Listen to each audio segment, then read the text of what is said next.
పిల్లలు చదువుకునేందుకు భవనాలు లేక అద్దె భవనాల్లో విద్యాభ్యాసం చేస్తుంటే ఉన్న భవనాన్ని ఐసిడిఎస్ అధికారులు ట్రాక్టర్ల షెడ్డుకు వదిలేసిన సంఘటన నెల్లూరు జిల్లా కలువాయి మండలం వేరుగొట్లపల్లి గ్రామంలో చోటు చేసుకుంది. దీనికి సంబంధించిన పూర్తి వివరాలు ఇలా ఉన్నాయి. పిల్లలకు ఆహ్లాదకరమైన వాతావరణంలో విద్యా బుద్ధులు నేర్పించాలని ప్రభుత్వం దాదాపు 10 లక్షలు ఖర్చు పెట్టి గ్రామ సచివాలయం పక్కన సర్వాంగ సుందరంగా అంగన్వాడీ భవనాన్ని నిర్మించారు.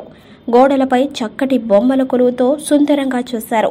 4 సంవత్సరాల నుంచి పిల్లలు ఆ భవనంలో చక్కగా చదువుకుంటున్నారు. అయితే ఇక్కడ పనిచేసే కార్యకర్త ఆయాల సౌలభ్యం కోసం చక్కటి భవనాన్ని వదిలేసి పాఠశాల భవనంలోకి వెళ్లారు. అందంగా నిర్మించిన అంగన్వాడీ భవనాన్ని వదిలేసి వెళ్లటం పట్ల పలు అనుమానాలకు తావిస్తోంది. అంగన్వాడీ భవనంను ఖాళీ చేసిపోవడంతో ఆ భవనాన్ని ట్రాక్టర్ల షెడ్డుగా వాడుకుంటున్నారు. పగలు ట్రాక్టర్ షెడ్డుకు, రాత్రిపూట మందుబాబుకు అడ్డాగా మారింది.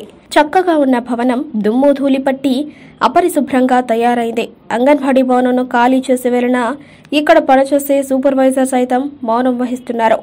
అంగన్వాడీ భవనాన్ని వదిలేసి సమీపంలోని ప్రభుత్వ పాఠశాలలో పై అంతస్తులో పిల్లల్ని ఉంచారు. తెలిసి తెలియని వయస్సు పిల్లలు ఆడుకునే సమయంలో అదుపు తప్పి ప్రమాదం జరిగే అవకాశం కూడా ఎక్కువగా ఉంది. పాఠశాలలో భోజనం సమయంలో పిల్లలను మరుగుదొడ్ల సమీపంలో భోజనం పెడుతున్నారు. మరుగుదొడ్ల నుంచి వచ్చే దుర్వాసనను పిల్లలు పీల్చుతూ భోజనం తినే సమయంలో ముక్కులు మూసుకుంటున్నారు. అంగన్వాడీ భవనం వద్ద పరిశుభ్రమైన వాతావరణంలో పిల్లలు ఆరోగ్యవంతంగా ఉన్నారు. పాఠశాలలో మరుగుదొడ్ల వద్ద భోజనం తింటే పిల్లలు అనారోగ్యం పాలవుతున్నారని గ్రామస్తులు చర్చించుకుంటున్నారు. ఐసిడిఎస్ ఉన్నతాధికారులు తనిఖీ చేస్తే ఇక్కడ పరిస్థితి వెలుగులోకి వస్తుంది.